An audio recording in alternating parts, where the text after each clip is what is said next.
Thank you so much, Dennis. Everyone, as you've heard, I'm Omar Ahmed. I'm a child journalist. So the term journalist means that I ask a lot of questions and I write a lot, and I get to dig in so much. So I'd really love, as a child, I'd really love to understand how, especially Dr. Najat, how you're feeling about this SES. What are some of your expectations? So we can definitely start from there. So when you heard about Africa Children Summit, maybe what came into your mind, or what did you understand by this term, Africa Children Summit?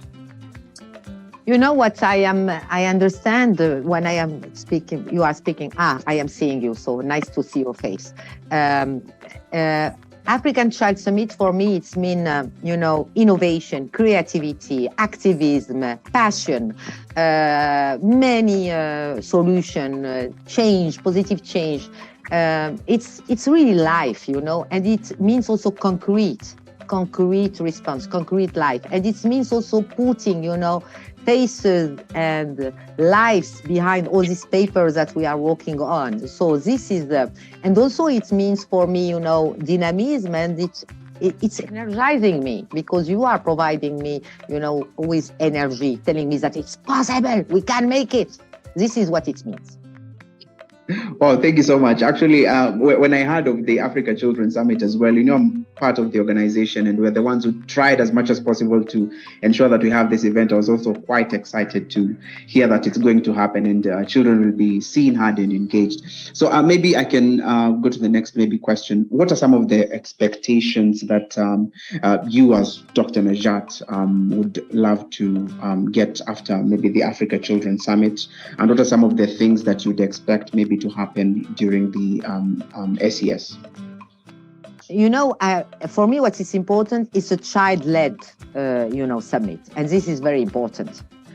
We are, as adults, as policy influencer, really to listen to you. This is one. The other thing is also, I am sure that you are not only going to complain. You are going to come with concrete action. What we can do in a concrete way to make sure that children are duly protected, their well-being is assured, the development is assured, their concerns are taken into account, and their initiatives are really supported and amplified. This is what I am waiting. I really, my mandate is a kind of channel. I need to hear from you and to make sure that I am channeling not only your concern, but also your action and your initiative, because for me, you are actors of positive change, and we cannot make it without you. And it's not a slogan. I am really convinced about what I am telling, because, I was working with children since so many years, and you are the expert. You know better when the system are not going well and what it's working. And you are more concrete than adults. And you are not, speaking about concept, but about real life. And this is what I am waiting, regarding that, this interaction, this passion, and, to be, to hear you, and to see you, and to listen to you.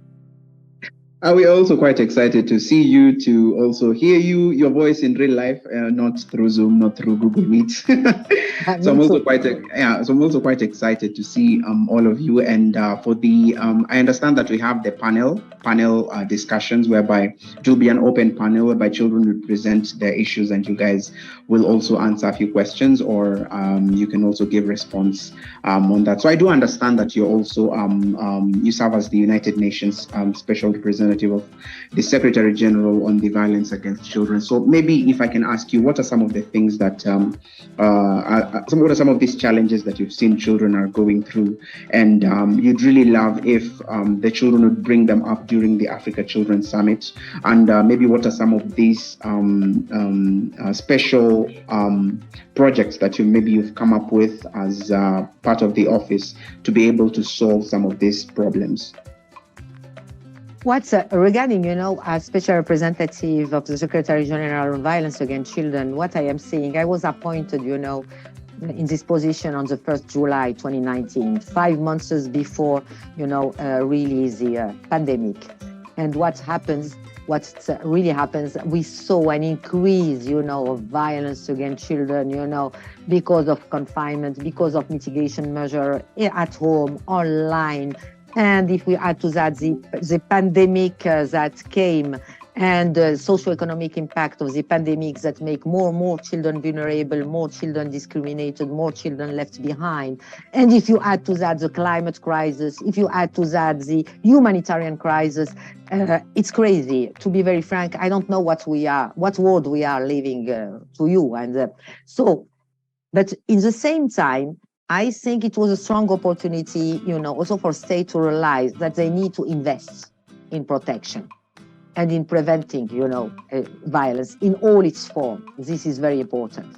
And this made me also, pushing. Another point is also to not see children as a problem to resolve, but really as big asset, a human capital to invest on. So what I am doing regarding to respond to that is really raising, the awareness, mobilizing, making states more accountable, really to keep the promise they made, because they did a lot of promise. Agenda 2030, Agenda for Sustainable Development, the African Agenda 2040, an Africa Fit for Children, Agenda 2063, the African Agenda also of Development that include also child protection and well-being. And what is important for me is to translate all these commitments, in concrete actions that reach, children and maybe the most vulnerable. This is very, very, very important. That is what I am waiting and I am pushing for. And to see this as an investment, not as additional expenses, This is very important. The other thing, regarding my mandate is what is important for me. It's not the first time. Since the beginning, one of my strategic priorities is to make sure that children are informing my work. And I am accountable to children first. And you know that I am presenting all my report to children before presenting to states. And I am listening to you and to see and to show to these wonderful policymakers, but also to the UN system, that you are already acting. You were not waiting for adults to do it. You did it because you are tired of listening, and you are more and more losing trust in all these institutions and in all these policies and in all these slogans. So for me, this is really important to translate that in concrete way. And just to let you know, I will be in Nairobi, but I will use also this opportunity to meet also the Kenyan authorities and the African ambassador who will be present to really also push again the agenda and to make sure that children's rights are duly taken into account. Just to let you know, this is what I am doing: country visit, pushing, discussing, shouting, but making sure that you are on board and that you are visible, and not continuing to speak on behalf of you, but to push and to make sure that you are able to speak, from your parts and alone, and to give you the opportunity. It's not an easy exercise, but we are pushing. Wow. Actually, that answers my next question. I was actually about to ask you about there's this statement that leadership is not for children. There's that statement that has actually been going on even in the program that I'm doing here in Kenya on leadership. So I wanted to ask you, do you believe that the children have this mandate of, actually leading the future, or are they able even to lead at the moment? And actually, I've seen that you've actually explained this. You've said that children have the power to do this, and you're even going to inform the UN officials that children are actually acting using the Africa Children Summit. They're already moving on. So this, I guess, is already answered. So I'm going to go on to my next question. So there's the issue of currently we're living in a VUCA world. I don't know if you've heard something about this.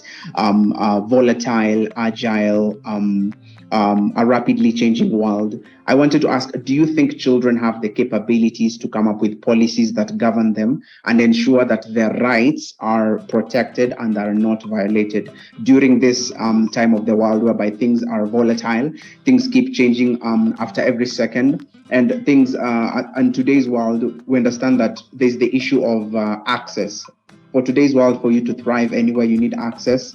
And sometimes you find that there are children who are living in the marginalized areas and they're not easy. They don't get access to internet. They don't get access to computers. And these are some of the challenges that they go through. So what do you think? Do you think children have the ability to survive in a VUCA world? And if they are, what are some of the things maybe your office or some of the official offices can do to be able to ensure that children do get to survive in such a world? You know, you are highlighting a big issue regarding, how children are dealing in this world with some various challenges, and mainly those who are forgotten, because they are living in remote area, because they are living, in refugee camps, because they are displaced, because they are belonging to minorities and so on. You know better than me, the list is long. And I think, but what I saw in my life, and it's concrete. I was working in my country, Morocco, with children on street situation, with children deprived of liberty, with migrant children, and with all these children. But what I saw and what I learned from them is this strong capacity of resilience and this survival intelligence that they have. And I think if we, even when you are poor, in a remote area and so on, you have the capacities to assess and you know what needs to be done. It's about, not having this wonderful children telling we need a plan of action. This is not what I am requesting for. But you know very well what are the services, what you need, what is needed. You know what are your rights. And I think it's really important to continue claiming your rights, but also to tell what are the responses to match these rights. This is very important. But to do that, we need also us as adults, as UN system, as policymakers, to provide you with safe and enabling pathway, to provide you with information that are easily accessible and understandable, to provide you, with channels, to provide you support really regarding your initiative. And this is a role that we need to have. You have the capacities to do it. You have the abilities to do it, but we need to make sure that you have access to the information, that it's in a safe manner, that when you are going to claim or to report that you are not going to be threatened, that you are not going to be victims of discrimination or violence or arrest and so on. And here, it's the role of, you are telling what kind of UN, what we are doing, as UN. And UN, it's a big block, it's crazy the number of agencies that are working at grassroots level. You have UNICEF, UNESCO, UNHCR, the list is long. And the most important agency who is working at country level with children is UNICEF, and you know better than me. And regarding child participation, child empowerment and child involvement, and ensuring that those who are vulnerable are not left behind, they are doing a lot. You have also civil society organizations who are doing a lot. You have also child-led initiative. And as mandate, here in New York, but during my country visit, working my sister agencies, working with the other, we are highlighting, your voices and your concern. And just to give you an example, we will have on December, if I am not wrong, the Global Compact on Refugees. And with UNHCR, the United Nations, organization in charge of refugees, we will provide, the scene for children to express themselves and to inform the services. Because if the services we are providing or designing are not duly informed by children, they are not going to work. And this, I think it's really important to push. And it is why this African Child Summit is important, because it's bringing all that and to make sure that what you are, proposing is really taking into account. Wow. Thank you so much. Actually, that's actually quite amazing, because you've talked much about how children can be able to not limit themselves in terms of where they are, but in terms of how they can get this access and how they can use this access. Thank you so much for that. So I'm going to skip a little to innovations as we are coming to the end. I understand that children have different innovations that they're trying to solve, mostly to try and help in solving the rights that in helping their rights and enhancing their rights. I understand that children have come up with different innovations on climate change, others on even media. I understand in our organization there's one like that, and many others. So maybe you and maybe the office that you're in, how maybe are you guys maybe planning maybe to help some of these children with their initiatives that they're coming up with, and how would you want to maybe, if possible, how would you want to partner with these children? You know what we start doing, and we have also Lucha on board, Edith, and all the team, we start doing, since I arrived, a mapping of all the child-led initiatives. And you are huge, and, from all the region. And we are increasing, this mapping and sharing it with all. For two reasons. One is to show to all these decision makers, from state, from UN system, from private sector, from all the other, that you are already doing initiative regarding climate, resilience and climate mitigation and climate crisis, regarding social justice, regarding child protection online, regarding psychosocial support, regarding raising awareness on the rights of children, regarding educating communities and so on, regarding fighting child marriage, FGM, sexual abuse. You are doing amazing things. And it's really, really important, changing mindset, changing cultural perception that are harmful. You are doing a lot. So what is important for us, by mapping all that and showing that you are doing a lot, is also pushing states and pushing the UN system to support your initiative. And you have wonderful, I have wonderful example, and not only the children who are in school or who are in parliament. Children on street situation are doing wonderful things. Children in remote areas, indigenous children, displaced, children deprived of family care. So to give the floor to all these people, and with various age, not only youth, but children, these are very important. We are fighting. Another point, when we are currently pushing the agenda of children's, participation, involvement, empowerment, and also seeing them as part of solution to have them on board, is also within the SDG Summit. You know that you will have this year a big Sustainable Development Goal Summit, and next year you have also the Summit on Future Generation. And we are, and I am crazy currently and pushing to make sure that children are seen as part of also deciding for future generation, because you will be the parents of the next generation. And to add to that, you have also the Global Digital Compact, and we are pushing to have all the voices of children to make sure that we are bridging the digital gap, to make sure that access to the digital world is for all, but at the same time to make sure that it's safe. And this is really important. So just to let you know, this is what we are doing. And we will continue, and it's important because during, the African Child Summit, my colleagues also will collect all what you are doing, and really to make sure that we are showing, to the world. For me, it's a kind of movement, informal movement, but really a positive movement, telling we are here. We are the children, we are the present, we are the future, we are acting. So you cannot do it without us. It's impossible. And I think it's important. And just to let you know, what I am telling to the government who are against child participation, because you have some governments who are against child participation because they think that it will become a revolution and children are not able to. I was telling them, and publicly, that they have no choice because children are already acting. They were not waiting for them. So the only solution is to have them on board and not, outside. This is very important. So you can count on me. I am really a strong defender of children's rights and child participation. But please, I have also a suggestion for you. Just use your words. Speak with passion. Don't give up.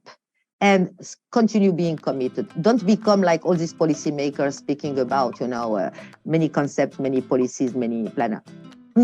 We need to push those who have the power and to make them accountable and deliver. I am actually quite excited on what you have just said, that many of your people will be moving around and looking for these initiatives. And the last part, that we need to not give up as children. And while fighting for our rights, we need to stand firm and we need to move on and deliver. Amazing words, actually. I feel actually really nice when I'm hearing this from you. So I know we were to wrap up, but I'm going to ask you the last question. This is an issue that has really been disturbing me specifically. It's the issue of street children. I've been having issues with many initiatives which are being formed. I understand that there are many initiatives that help the girl child, and there are many initiatives that try as much as possible to provide them with the basic necessities they have. But it's really hard for an initiative to be formed which can help the street children. I don't know, many initiatives, I understand, they're usually profit driven sometimes, and they don't want to engage in something like that that will not provide them with much of the profit. So what maybe can you say about this, and what are some of the things you can advise most of the children out there to try and do? And maybe under your office, what do you think you guys can also do to help these children? Children in street situation is not an homogeneous group. These are situations because they are not belonging to streets. Yeah. And at the same time, they were on street because of various reasons. And if we are speaking about Africa, you have poverty, you have dysfunctional family, you have the Taliban, or this exploitation in pseudo-Quranic school, and you have a lot. And this is not normal when you are seeing these children, begging, in this situation. And the problem is not building institutions and putting them behind walls. This is not the solution. It's to have an appropriate response, because each child is different from the other. Another thing that it's really important, they are victims of the situation, but they develop a wonderful survival intelligence, and they know how also to overcome. So we need to build on the strength and the skills, and in the same time to react very quickly and to work. It's a kind of having, an ongoing, it's not only building, it's how we go to these children, to really see them as partners. Even they are thirsty, they are, they have illness and they are sniffing glue and so on. No, we need to see them and to really work with them to have an alternative to streets. And the alternative to streets is belonging to each one, and it's a life project. And at the same time, it's not only, providing them with the basic needs, their protection, but in the same time to start really thinking what is the best way, what are their dreams. I am tired to see in all the responses that we are building this wonderful institution and all children are really trained in cooking, sewing, and so on. No, they have dreams and they can. Each one has a life project. So what is important is all this piece before street, during street, and after street is a continuum of services. And each child is different of the other. And I work with these children. And, I can provide you wonderful example of children who became very strong. And some are journalists, some are in universities, some are artists. It's really important to invest in the social workers, in human being who is going to work with these children. It's not normal that in Africa, it becomes, a normal thing. In each place, you see that. And it makes me crazy. Because at the same time, it's strong political commitment of the government to make sure that access to quality education is for all, since the early childhood, that social protection is for all, that parents are supported. This is very important, that at the same time, these children have the services they need where they are, and not to see them as delinquents, and not to put them in detention center or rehabilitation center and to close them and to put them behind walls. This is not the solution. It's not the solution. It's really important to build their strengths and also to treat and to intervene very soon, because when you are living long time on streets, you are destroyed.